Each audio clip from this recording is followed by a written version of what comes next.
And here I am. How's it going, guys? Hope you're doing well. Hope you had a chance to at least unwind a bit last week. Great. Good to have you with us. All right. As usual, feel free to take a look at the very first intro slide here. In case of connection drop-off, I'll go ahead and make sure to let you know that I'm still around and I'll be trying for the next 5 to 10 minutes to get back on. But should that fail, feel free to walk away and check back for the recorded version of the solitary session that I'll be undertaking myself. But it sounds like the internet is pretty stable for me this morning, so I was happy to see that. Yeah, I mean, being stuck here in the Zoom classroom, you feel more vulnerable, especially when it comes to connectivity. And you kind of wonder about the role of the big tech. And that's exactly what we're going to be talking about this week. In any case, let's go ahead and go through some of these admin details before we get started with today's content. I'm assuming everybody can hear me all right, judging from the audio level. Feel free to let me know if you're having trouble hearing me. Good stuff, good stuff. It seems like many people are under pressure or rather the pressure is mounting as the assignments pile up along with your various professional and academic commitments. My door is always open. So if you feel like you're struggling with the various milestones that are ahead of us, don't hesitate to reach out to me. More than happy to clear up some of the confusion that you may have, and I'm more than happy to assist every step of the way. Now, with that said, I've been thoroughly enjoying the submissions that were coming my way, whether it be the research reading group video presentations or the pitches. I'm working quite hard to get my written feedback back to you towards the end of the Sunday. So I certainly won't be taking any rest over the weekend, but this shouldn't stop you from brainstorming for the next phase of the project, which is assignment number 2. Let's go and talk more about this. Now, over the past few weeks, you've been working hard to answer the question of what do you want to build and why should people care for your project, right? You had a chance to come up with a deeply personally motivated problem for yourself, and your job was to create a presentation pitch saying, hey, I have a solution just for that. You should go and back my project. So those questions have been effectively answered, right? But the next phase of the question, the next phase of the project is, okay, we love your idea. You have our green light approval. How are we going to be going about tackling this thing? What will this final project look like? And that's what the second phase of the assignment will address in the form of something called interactive wireframe. Sounds scary, but there's nothing to be scared of here. There are more details for you to take a look at on D2L if you like. But your job is to go in and try to start to think about what this final product would look like in a form of a clickable, hotspot-based design. Your job is to demonstrate the visual design and the user experience of using this particular application. And your job is to also link up multiple screens, each screen representative of each functionality or feature of the application or the solution that you're building. And they're linked together using hyperlinks. We all know how to create hotspots or hyperlinks nowadays. It's pretty much understood. And you're going to be simply providing that particular design in the form of a Figma, Adobe XD, or even a Microsoft PowerPoint, if you like. And as part of this particular phase, I'm looking for not just a visual flair or how refined the visual design might be, but your ability to communicate the overall vision of the project that you may have. Not just the promises that you're making, but the actual deliverables, right? So for instance, if I were to come up with a hypothetical application that is designed to, replace Uber Eats, Uber, etc., I would go about creating a series of screens that illustrate what the application may look like and link it up using the various hotspots. Sorry if there's a bit of a noise in the background. It's my Roomba that's stuck on the floor asking for help, but I think I can just go ahead and ignore it for the time being. I do have a couple samples that I uploaded onto D2L that you can take a look at. So if you're feeling overwhelmed by all this, take a deep breath, take a step back, and just ask yourself a question of, if I were to go ahead and step into the boardroom one day and have to present to my board of directors, hey, this is what I'm working on. This is what the user will experience when they go into this application or the system. That's pretty much the gist of this particular assignment overview. Sounds good? Feel free to go ahead and throw in any questions that you may have about this. I think you'll need some time to absorb all this and take a look at the actual D2L description, but feel free to reach out at any time if you do have any questions about it. Once again, the first phase was all about making all these big promises, lofty goals and big promises, where the sky is the limit. And second, you actually need to go ahead and ask yourself tough questions like, well, what will this look like? How will the users interact and navigate through this application? Now, I'm not asking you to actually make this thing as part of the assignment. I'm simply asking you to illustrate what the experience may look like. Sounds good? I've currently set the deadline to about 3 weeks from now on, November 8th. But looking at the timeline or the syllabus that we originally crafted, I think there's a bit of a wiggle room there. So if you find yourself struggling and managing these various responsibilities, I'm certainly willing to push this by 1 week. And I think that's still going to give us ample time to take care of other milestones. So we'll go ahead and set November 8th as a tentative date, but I have a feeling I'm going to be pushing that by 1 week. In any case, let's go ahead and proceed with this. A couple of deadlines coming up. End of this week, I'm hoping you'll be able to tackle coding exercise number 3. As I alluded in my previous email yesterday PM, we're going to be delving into something called Mashup. And Mashup application, as we had discussed, I believe in our first week, is an application that relies on other people's data and functionality. And so some of you, that might sound like stealing, but that couldn't be, further from the truth, because these web services want you to take their data and make new experiences. And that's part of the reason why we see a lot of applications that seem to post onto Instagram and Facebook on our behalf, as well as other search engines that have a capacity to look at different sources of data and images to get the job done. The coding exercise is set to due this week. That's right. And I'm going to be uploading shortly after this session. Now, with that said, keep in mind that this is a pass-fail entry, and I'm more than happy to be more flexible in terms of submission.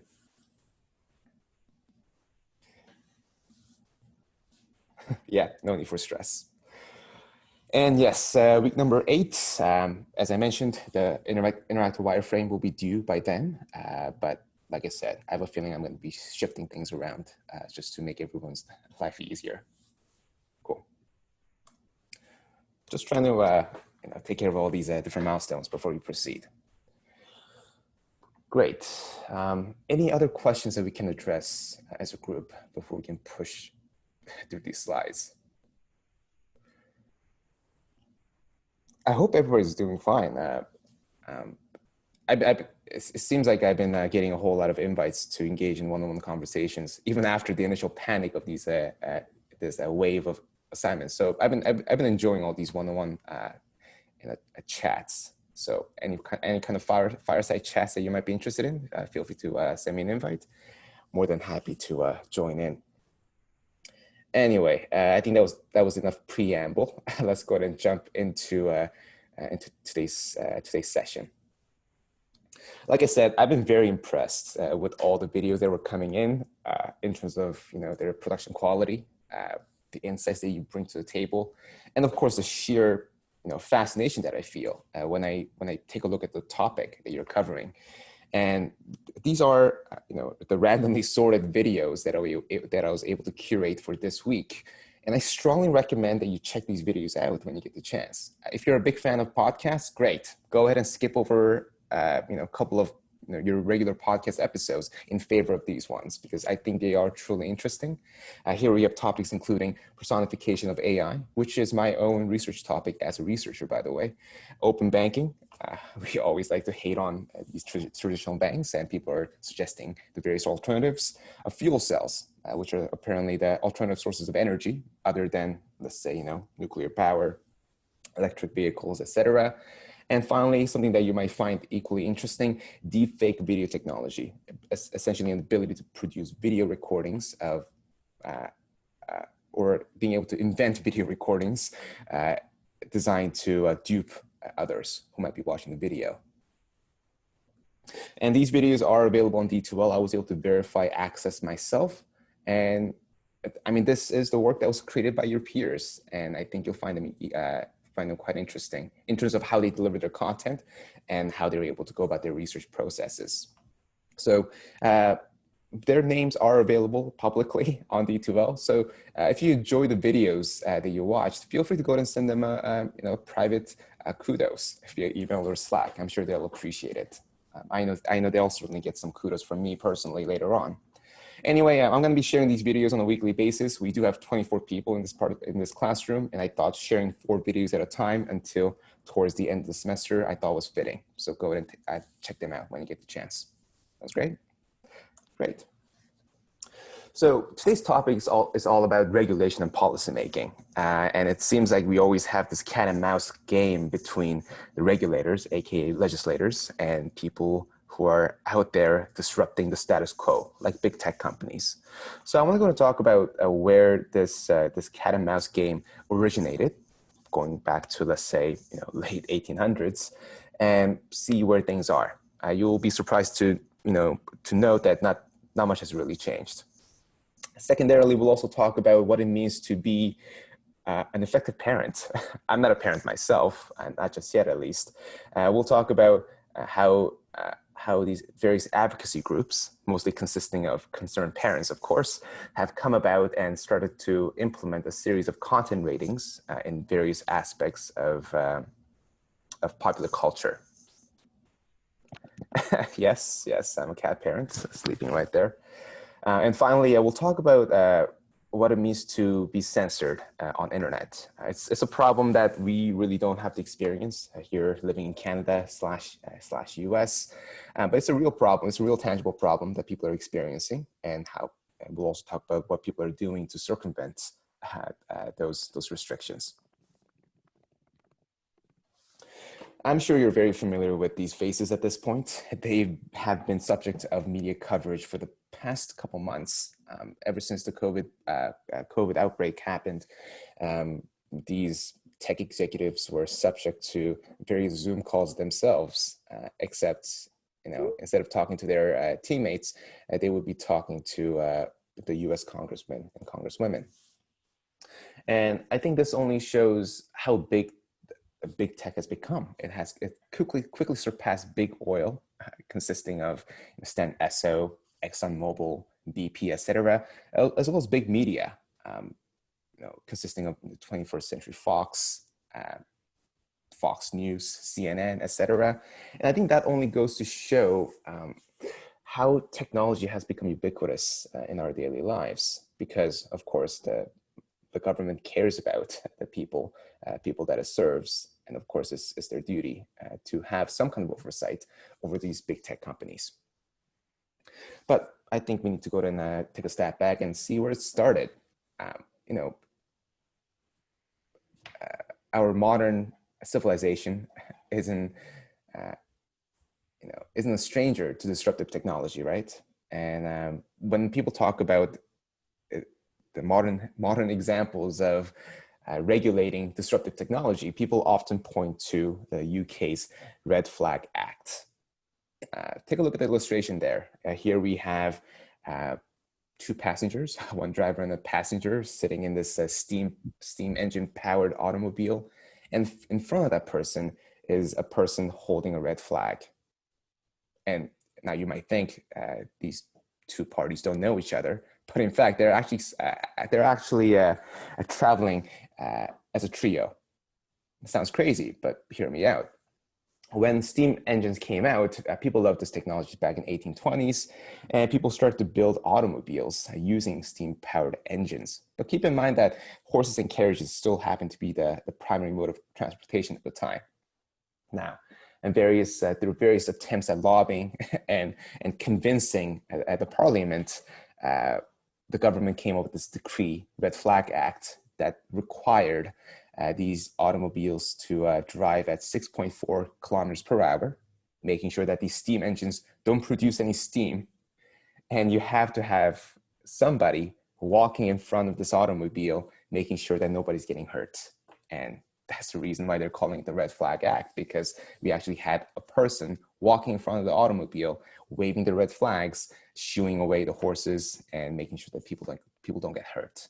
And yeah, it has it made its records being one of the first traffic laws ever to be created in North America and Europe, but it also has the infamy of being how ridiculous it is. So fast forward to late 1800s and early 1900s, we saw the rise of various cartels and trusts amongst the corporations. I'm sure you recognize the various big names, including Rockefeller, Vanderbilt, Carnegie, etc. And they were often compared to robber barons of the olden days, of the medieval days, where a small number of people with ownership over a large, vast amounts of land would essentially be able to rule over the lives of quote unquote common people. And Vanderbilt was especially a lot more infamous in the United States because he was single-handedly responsible for moving America. He was responsible for logistics and establishing the railroads infrastructure. And he was essentially double dipping, getting a whole lot of government subsidies to do the work that he needs to do, but also at the same time profiting off of private companies who are eager to use his infrastructure. So there's a whole lot of commotion about it. And a congressman, I believe from Ohio, John Sherman, established this act called Sherman Act. And the angle was very interesting. The US government believed that this law should not be designed to help other competing businesses, but instead focus on the consumers in order to protect the public from the failure of the market. And this was essentially the genesis of the series of antitrust attention that we've been seeing over the past century. One of the first things that the US government did was to split up the Standard Oil, led by Rockefeller, into 34 different companies. Ironically, Rockefeller and others who were involved in leading Standard Oil profited immensely because they knew that the split was coming. And ever since then, and these 34 companies have been slowly combining based on the geography as well as the various business interests. And here we have some of the names you were quite familiar with: Mobil, ExxonMobil, Marathon, Chevron, and of course, Esso. People thought that that wasn't enough. While Sherman Act was designed to have the government pressure corporations to split up voluntarily, they felt that it was not enough, and they went on to establish the Federal Trade Commission, as well as another piece of legislation called Clayton Act, which actually increased the government capacity to actually intervene and being able to split up these companies without getting much cooperation from the subjected corporation. In doing so, they also started to recognize the rights of various skilled workers or tradespeople, and they gave a whole lot of push to labor unions because this was one way to essentially exercise some control over the corporate governance. It's interesting how all these different stakeholders are starting to unite for their own good. Here are some of the big marquee cases in the world of antitrust. Here we have US versus IBM, which is a case that lasted for 12 years and which really didn't amount to anything, as you can imagine. IBM still stands strong, although they did lose some aspects of their market dominance with other competing businesses rising into prominence. If you recognize this particular still on the screen, congrats! You're a big fan of the show Mad Men. In one of the seasons, there is a season where Don Draper, the main character's agency, adopts this thing called computer, and people start to get freak out about their jobs being automated away, people accepting their computer overlords. There's a whole lot of fun stuff that surrounds this introduction of computing technology. But technically speaking, this computer is called IBM System 360. It was basically a dumbed down version of the IBM mainframe and the supercomputer devices that were used by the governments and the various laboratories across the United States. And IBM at that point wasn't really recognized as a technological superpower. In fact, whenever people talked about IBM, they imagined a team of hair slicked back, wearing suits, taking their clients to their favorite gentlemen's club kind of lobbyist groups. So yeah, they knew they had the actual market dominance or technological supremacy in terms of the stuff that they built. And the company was essentially run by all these people in suits and lobbying all these different clients. And catching up to that demand, the United States government decided to hinder the growth of IBM. Of course, they can come up with whatever reasons they can come up with for litigation, but the main sticking points included the predatory pricing, essentially selling a specific system for cheap and getting them on the hook, getting them addicted to their technology, and essentially increasing the price later on. They've done a whole lot of bundling as well, which is essentially, as you can imagine, getting a whole lot of related technologies together and selling it at a low cost, only to trap them with a big support bill later on. And of course, empty promises as well, being able to conjuring up all these different names of technologies that don't exist and promising them that they're going to come anytime now. So this US government, I think, had a strategy in mind. I don't think they ever wanted to break up IBM into small multiple pieces, but they simply want to slow them down. So this happened back in early 1970s, and it concluded in mid-1980s. And that's when we saw a lot of big hobbyist computer groups who went on to build their own companies that built computers that competed against the IBM counterparts. So some good came out of that. Here we have a US versus AT&T. AT&T used to be called the Bell Company, named after the famous Alexander Graham Bell. And AT&T was solely responsible for connecting America together throughout the 1960s and 70s. And the US essentially ordered AT&T to split up into the various smaller companies based on geography and regions. And they essentially created a series of quote unquote baby bell companies. So names including Verizon and CenturyLink, which is an American company that connects America. Those are some of the companies that came out of the broken up baby bell companies. The one thing I think that's in the zeitgeist of the recent history is the one between the US and the Microsoft. As we know, nowadays we have a variety of options when it comes to computing devices, but back in the 1990s, Microsoft Windows and Intel Computer was the only option to go with. And what really broke the camel's back, so to speak, was Microsoft's behavior in threatening the various companies, exerting their market dominance. Bill Gates and quote unquote his cronies were quoted as saying, "Time to knife the baby, time to take away their oxygen supply, it's time to crush them." And the legislators and the oversight committee saw a big problem in that. So they ended up making a proposal to split up Microsoft into two companies, one that's responsible for business side of things and one for the consumer aspects of the business.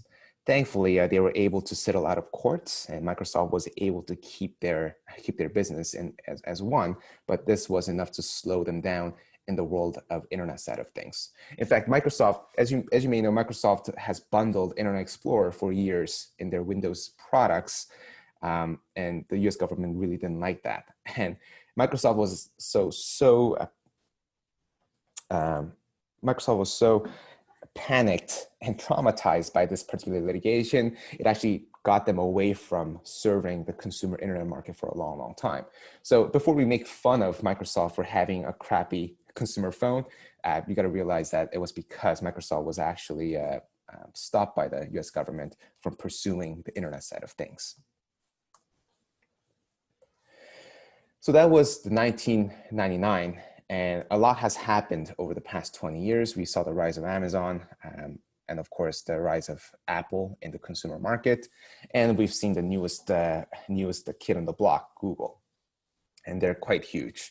And this only happened because of the increased consumer reliance on digital technologies, right? I mean, we wouldn't be able to imagine a post-COVID reality without these big tech companies. And I think that's part of the reason why it has attracted recently the attention of the US Congress. And I think this was natural, in my opinion. In order for us to do what we do with our smartphone devices nowadays, you would have to have access to at least 6 different devices. If you want to go and type something, you need to go and get yourself a computer. If you want to play a video game, you need to get yourself a video game console. And of course, if you want to watch a movie, you got to sit in front of the TV or go to cinema. Nowadays, I think all those different needs, discrete needs, have been converged into one, and those needs are easily answered by using a powerful iPad or a mobile device, nothing else. So I think this was a natural progression of things anyway. And part of the reason why these big tech companies became as big as they are is, one, the internet was a very new thing. It only became popular back in the 1990s. So the policymakers didn't really know what to do about it. But at the same time, a whole lot of the regulation was left to the big tech companies themselves. I'm sure you've seen some headlines nowadays from Wall Street Journal and New York Times saying big tech companies actually want regulation, but it comes with a caveat and a big asterisk. They want to regulate themselves with their own body of self-regulatory governing body. And it has been, and we should take that recommendation with a grain of salt, because they have become quite ineffective in doing so. Part of the reason why Amazon was able to get away with buying up all these different companies and crushing competition is because they were able to design actual losses in their various operating revenues and the way they budget themselves. Everybody was surprised when Amazon bought out Whole Foods for $13 billion. And turns out that particular level of expense was designed for that particular accounting year to tell the legislators, hey guys, we're really losing money here, trying to keep afloat. Maybe you can go and give us a pass this time. So yeah, although it's not officially known that whether Amazon has formalized antitrust immunity, it's well documented fact that Amazon was able to get away with a lot of things that they did. And like I said before, the politicians really don't help either. I think the U.S. Congress is has become increasingly older, definitely wiser, but certainly older, and not exactly conducive to understanding how the internet works. I think we had a chance to talk about this previously. This is one of the U.S. congressmen who described the internet as a series of tubes. And if you go and push too much stuff into those tubes, things are going to get stuck. So they certainly do have some limited understanding of technologies. And we've seen this live back in last year and even 2020, when we saw big tech executives try to explain how the internet works to the US Congress. But I think we're having this conversation with this big tech, at the cataclysm of the big tech. We really don't know what's going to happen to Google. Although we've seen how these big tech companies were able to narrowly escape these various inquiries. I think they really have. I think they really intend to do something about all this. It's true that Google's product and its quality has decreased in quality over the many years, and you should be able to see a lot of publications around it. It is widely documented that Google's search results have certainly been degrading in quality and accuracy, of course, and I certainly see that as a conflict of interest. After all, they do have to serve their advertisers. I don't think I had a chance to pose this question. I think I was just so busy going through these slides because I was eager to talk about them all. But let me know your thoughts on big tech. Do you feel like they're doing a good job in regulating themselves and making our lives better? Or do you feel more vulnerable as days go by? I mean, my personal take here is that, since this COVID outbreak started, we've been more reliant on the internet than ever. And I feel very, very vulnerable whenever I engage in these Zoom calls, because as soon as Rogers decides to, cut our connection, I certainly don't have an ability to reach out to you guys again.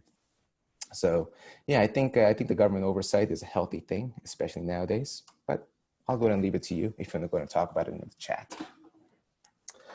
All right, so that's how the antitrust came along. It's obviously a cat and mouse game between the governments and the corporations who are willing to disrupt the status quo for profit. Let's go and move on to how the Content Rating Board came out of moral panic and a group of and a group of concerned parents. Cool. Well, here's a question that I'll pose before we get started with this chapter. Yeah, I sympathize with that sentiment. They can certainly do better in distributing their wealth. And I don't know how these big tech companies are any better than robber barons that we like to talk about in history class, right? And we'll go and talk about how people are fighting back against some of these behaviors. But let's go and talk about the content ratings here. Can anybody care to share with us, in confidence, of course, maybe one of the most, maybe the times when you try to watch a violent movie or, I don't know, play a violent video game away from the watchful eyes of your parents? I remember that myself. I mean, my parents were quite lenient when it comes to consuming media, but they were certainly concerned about watching violent movies. So back then, when I was a child, when there was such a thing called Blockbuster, I would go ahead and rent out these videotapes and make sure that they're hidden away from my parents so that they don't discover them. Let me know if you have any stories to share about that, because I think that's the interesting backdrop to what we're going to be talking about. Moral panic. I know we have some D&D fans here. I know D&D is a wonderful table RPG, role-playing game, but we also need to recognize that D&D at some point was considered to be a product of Satan.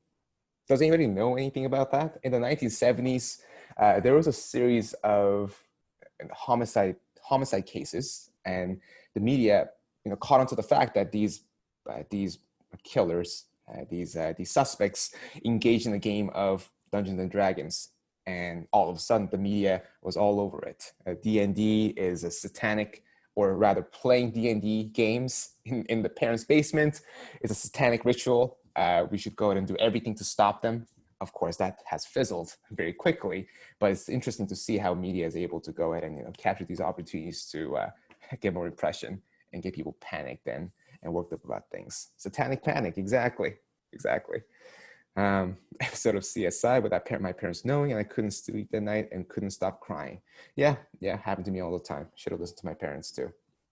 So yeah, whenever we think about moral panic, we always go back to this episode of The Simpsons, right, where these concerned parents, the Reverend Lovejoy, Mr. Flanders, all the goody good shoes, and their wives would go ahead and go up in their arms and yell out, "Won't somebody think of the children?" And that has happened ever since the 1930s. People were worked up about the various comic books that have come out ever since the 1930s, the golden age of comic books. And take a look at this small icon on the right top corner. This is a seal of approval by the authority of comic books. Essentially, it's a seal of approval saying that this is fit for children's consumption. You should go and buy for your children.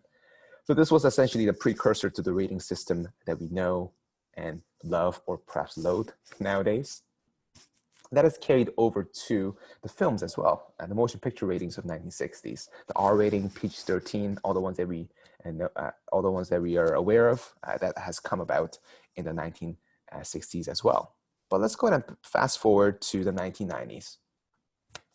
When MTV was becoming mainstream, the rap and hip hop was becoming mainstream, and of course, rock music was becoming a lot more visual with the introduction of television.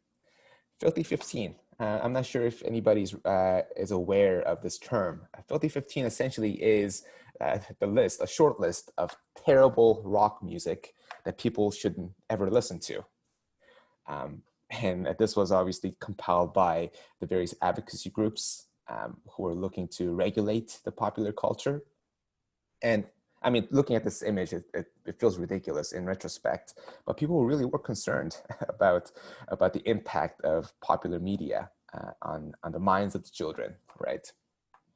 But as you can imagine, it had a bit of a stressing effect, as in more you try to regulate them, more popular it's going to become, right? This Filthy 15 songs became a subject of hype amongst the children and the people who actually enjoy their songs. So it ended up contributing to the rise of their album sales as well. And this also spawned an interesting series of congressional hearings where you will see all these rock and roll musicians showing up for the hearing. I think the most famous one here is Robert Zappa, the legendary musician, who was, very much, well dressed in a suit, essentially, naming the various impacts that these people think that music would have on their children, and being able to refute each of those points. So it was really, really interesting to see how these advocacy groups clashed against these musicians who were able to convince the congressmen that they only mean well and nothing else. In any case, these various lobbyist attempts resulted in this particular symbol, parental advisory, explicit content. And of course, this also ended up even increasing the album sales and song sales, because it was actually cool to own albums that have these icons in the right bottom corner. So let's go and skip over to the video game industry, which I think happened to be under much scrutiny throughout the 1990s. So you may recognize this screenshot. It's an arcade video game called Mortal Kombat. It was published by Midway, which was a big player in the market at the time. And the one thing that was interesting about this particular video game is that this uses a digitized version of actual live actors acting out the scenes. So all these different characters that you see here, they're based on the photographs that were taken of the live actors performing the various martial arts moves. And children loved it because it was, so much cooler to have all these realistic looking characters fighting it out. But it was a cause for concern because this video game is very, very violent. I mean, even after 30 years, I wouldn't, feel comfortable sharing those screenshots with you because they are very gratuitous. Imagine decapitation, imagine people being impaled with sharp objects. It was something for parents to be freaked out about. And on top of that, as the technologies become more advanced and sophisticated, they were able to depict more genres and varieties of video games, whether it be being able to use a light gun to be able to shoot ducks or zombies or even people, as well as the video-based depiction of nudity as well. And this also spawned a whole series of the subcommittee meetings as well. This is a screenshot from one of the C-SPAN recordings of the congressman holding a plastic light gun. It's from a game called Lethal Enforcers, and telling everybody, do we really want to go and let our children play with this? We're encouraging criminality. We're encouraging people to shoot other people to level up. Is this really responsible? It sounds like something that is still relevant even to this day. So yeah, it looks a little ridiculous after many years, but it really was a big concern for parents as well as the governments who are looking to watch out for them. And this also gave birth to ESRB, Entertainment Software Ratings Board. whenever you want to go out and buy a video game for your children, for your nieces, nephews, or what have you, you're obviously drawn to looking at the right bottom corner of the package and seeing whether this is fit for children. And ESRB was spawned from the government's request to do something about all this. And it's self-regulatory board, and there's no government oversight. So it's basically a way for corporations to say, hey, we did something, we're self-regulating, so that the government, you don't have to go and do anything about it, and maybe split us up into multiple pieces. So that's the video game. So let's go and talk about the technologies that are actually available to us to this day. I know, we only have a handful of concerned parents in this classroom, but maybe this will be of use to us, many years down the line. What Bill Clinton's holding in his hand is a technology called V-chip. It's a technology that was installed in every television that was created throughout the 90s. I don't think they do use V-chip as much anymore because people don't watch TV anymore. But that technology was essentially responsible for talking to the various broadcasters who are sending out the TV signals. And a V-chip, which V stands for violence, by the way, V-chip would go in and ask the television broadcaster, hey, ABC, this particular television programming, The Simpsons, is this suitable for children? And it would go ahead and tell that particular chip, yes, it is, yada, yada, yada. And at the television level, the parents would be able to go ahead and go to the settings and go to the parental control section and say, whatever that happens to be M rating and above, go ahead and, go ahead and lock it up with a passcode or make it inaccessible altogether. So this particular chip was quite big. But nowadays, we have easier way to monitor our children's activity and respond accordingly. In iMac or Mac OS, we have a capacity to create individual users on our devices, and we can also have them not be able to go to a specific website, or only have them go to a specific set of websites during certain hours. I really didn't have much parental oversight as a child growing up, but I think I turned out to be all right. Scheduling is also key. I think a lot of mobile devices, as well as the video game consoles, are eager to implement this nowadays. It's essentially an ability for parents to set the time when this device will be activated. Whatever that you see on in the screen right now is a still from Nintendo's a commercial on parental control, and you essentially have an ability to control the child's behavior with the video game console in the comfort of your smartphone. So that's been very good. And the GPS tracker. If the child does happen to hold a smartphone device, you have a capacity to install a software application that will allow you to track where that particular child happens to be, location-based tracking, something that we're very familiar with at this point. But when it first came out, it was godsend. But sadly enough, they realized that all these various parental oversight does little when it comes to protecting children and youth from anxiety and cyberbullying. They conducted a study across the United States about 5 years back to see what happens to the behavior of a child when he or she is forbidden from using a specific device after building some level of addiction, right? So basically taking it away when they want to finish that next game of Candy Crush or Angry Birds. And the results were pretty grim. The children actually showcased a lot of sense of anxiety as well as even anger. There were 2 recorded cases of children being overcome with anger and ended up actually breaking the devices. So that was a big no-no. That was a bit of a sobering thought.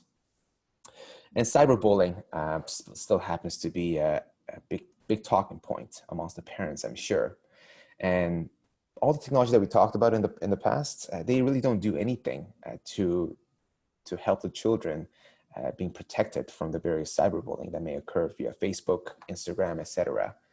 And I think that's because, as governments have trouble catching up with disruptive technology, parents also have trouble catching up to the way children communicate with one another. It's just like how my parents would never be able to monitor what I would say on MSN Messenger because they don't know what that is.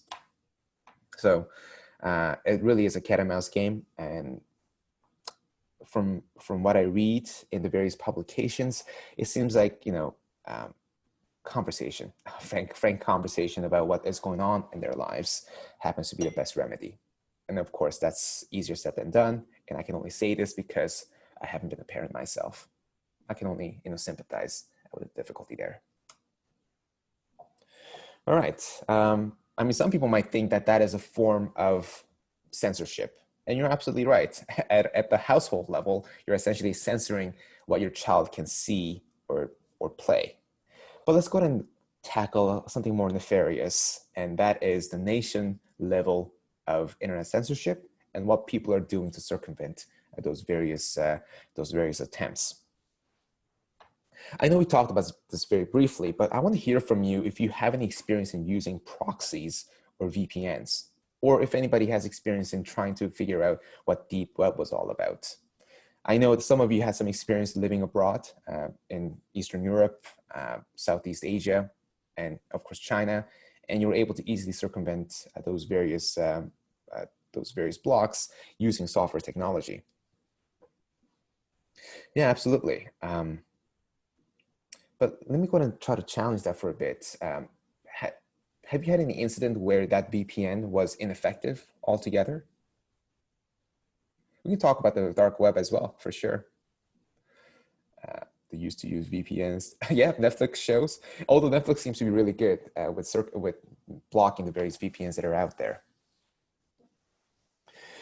Yeah, for sure. It's no secret that the government agencies have an ability to tap into all our conversations. I think that was made clear to us with NSA's Snowden incident.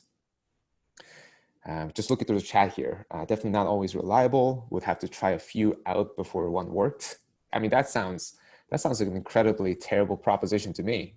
I don't know why I should be doing that in the first place. Silk Road, yeah, I've heard stories about that. The government does try to block VPNs altogether. Has anybody been subject of internet shutdown at all, as in like not being able to access internet altogether? Oh, cool. Please do feel free to share that story via chat as well. All the time to find movies, Netflix, we talked about that. But yeah, based on my, experience in living in East Asia, as well as living here in North America, the level of censorship that I experienced was minimal. In fact, whenever you go to South Korea and go to a specific website, whether it be a website that shares pirated software or pirated movies, you would be shut down with a government message that says this website is not allowed for your access here in South Korea. If you have a problem with that, give us a call. But those can be easily circumvented. But when I last visited China, I was shocked to see that a number of major websites, whether it be YouTube, Twitter, and Facebook, were altogether banned from access. And of course, one would be able to go and try the various VPNs to see, whether you're able to get on Facebook, but that would generally take a very long time because you're basically going through multiple computers. And I generally found that practice incomprehensible, but it seems like things are getting worse.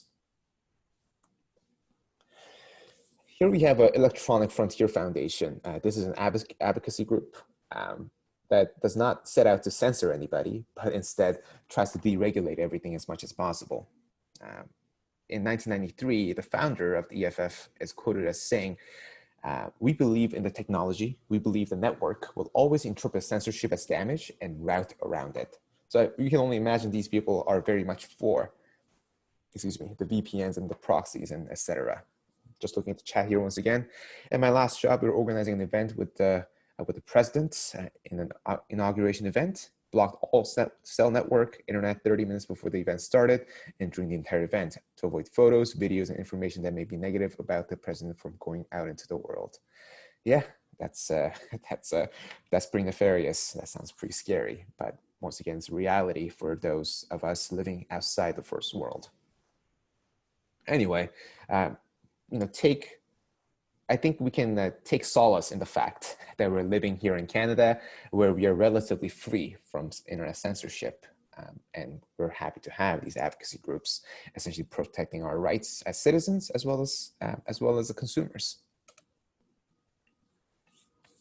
So here we have the censorship at large. This is a map of the internet, the world map of the countries that allow versus disallow the use of YouTube. And we can only imagine China would be sitting in deep red when it comes to Facebook and other American originated websites as well. Of course, Twitter as well. Reporters Without Borders, obviously, a group of reporters who do international reporting and also serve as a watchdog, international watchdog over various nations, publish a list called the Enemies of the Internet. And these are essentially the people who are, sorry, that's my Roomba crying out for help again. They're happy to point out the various nations who are in the way of free flow information. And of course, it's easy to point out North Korea and China as the biggest offenders of the internet censorship, but they are also happy to point out the United States. And this was in the midst of the NSA fiasco as well. Going back to the question about the deep web, I think there's a lot of hearsay about what deep web is, but deep web definition-wise is simply the internet that is not easily accessible by the public. So for instance, your inbox, your Gmail inbox or your private email service, that can be classified as deep web because that's something that people don't care to access or have no way to access, right? So that's basically the definition of deep web when it comes to technicality of things. But when the media likes to talk about a deep web, they're talking about something that has to do with cryptocurrency, all the internet mafia, and being able to hire a killer to quote unquote whack somebody on the web. I believe Kaylin mentioned Silk Road. Silk Road is one of the more infamous websites out there, or better design websites that are out there that were only accessible using a specialized browser. So forget about Firefox, forget about Chrome, forget about all those things that you can download online easily. You would have to go and download the specialized software called Tor. T-O-R. It was actually developed for military purposes, but people have been using it to create their own version of internet, create their own version of accessible internet or secure internet. And yeah, people have done a whole lot of terrible, nasty things in that website, and I think a lot of people got litigated and went to jail for that. I think whoever has experience or have friends who dealt with Silk Road will be able to tell you more about that. In fact, I think we can go and spend some time a couple of weeks from now on to talk more about deep web and why it matters to us as general consumers. And to address the questions about the Chinese equivalents of their services, yeah, absolutely. Baidu is the Google competitor, QQ. I believe it's a social network service, and we have WeChat, and of course Tencent, that's responsible for a lot of entertainment software that's out there. So yeah, they're eager to keep access or keep all the resources domestically, especially when it comes to free flow of information. It's no secret that China is responsible for censoring much of its domestic internet, right? People like to poke fun at it, calling it the Great Firewall of China. But I think the Chinese government actually embraced this particular term, and they actually do use this particular term, Great Firewall of China, in their official documents as well. Essentially, the Chinese government has a capacity to have oversight over every incoming and outgoing network, outgoing packet that comes in and out of the country, and they have an ability to do whatever they want to do with it. We're talking about censorship, so we're not going to talk about surveillance as part of today's session, but these are some of the things that they can do. IP and keyword filtering. IP is essentially the unique address that's associated with each and every computer that we interact with. So they have an ability to spot a specific person living in China using internet and essentially ban his or her access to a specific set of websites, or knock on their door and try to litigate them if they could. On top of that, we also have something called keyword filtering. So they would essentially ban any website that would contain any information that may compromise their regime, so to speak. So it was actually a pretty funny gimmick amongst the web developers, because as you may know, a lot of websites are under attack all the time, especially if your website is high profile. And when they realized that that a lot of the hackers or people who are coming into the website were of the Chinese origin, they decided to hide away a lot of words like free Tibet, free Hong Kong, free Macau, all those, those compromising phrases in their websites. And they noticed that the traffic from the Chinese hackers had basically plummeted ever since that happened. I mean, it's an urban legend. People have seen, negligible results nowadays, but it was obviously, pointing to the fact that the China certainly cares about what people can access when it comes to information from the outside world. The screenshot that you see here in front of us is a reporting about coronavirus that is circulating in China. This is from the South China Morning Post, a publication located, I believe, in Hong Kong. And they basically point to the fact that there's no free flow of information about the COVID outbreak domestically or internationally, and people who are advocates of free flow of information would actually encode information from the outside world into a series of emojis and into a series of code that needs to be decoded separately, so that they don't get caught by the Great Firewall of China. So yeah, there's a creative solution around the passing information. I'm sure you have a couple stories to share as well. I mean, I think we face censorship all the time. If you have any interesting stories about how you circumvented censorship, I would love to hear about them. For one, I remember using, I mean, I think this is very common. Whenever you can't curse on an online video game, you would always come up with some kind of equivalent that's equally infuriating, and you would go ahead and use that. We've done the same thing. Back in my high school, we had our internal messaging system, and they had a very heavy keyword filtering. So we would go about coming up with creative ways to insult each other that way. So you might think, hey, couldn't we just go ahead and use a proxy or VPN? And yeah, you're absolutely right. We could go ahead and do that.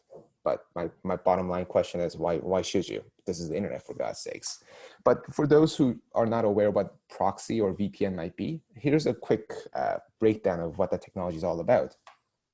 You have your computer and you want to reach the internet, and the internet won't let you get to where you want to go. And you can go in and say, okay, there's a computer that's located in Europe, and that European computer can access the website that I'm trying to get to. Can I go ahead and send my request not to the website itself, or can I go ahead and reroute my request to the I don't know, Europe, back to Africa, and go ahead and try to reach that website? And that's essentially the technology behind all the VPNs that are available out there. You're able to essentially piggyback on other machines to get the job done.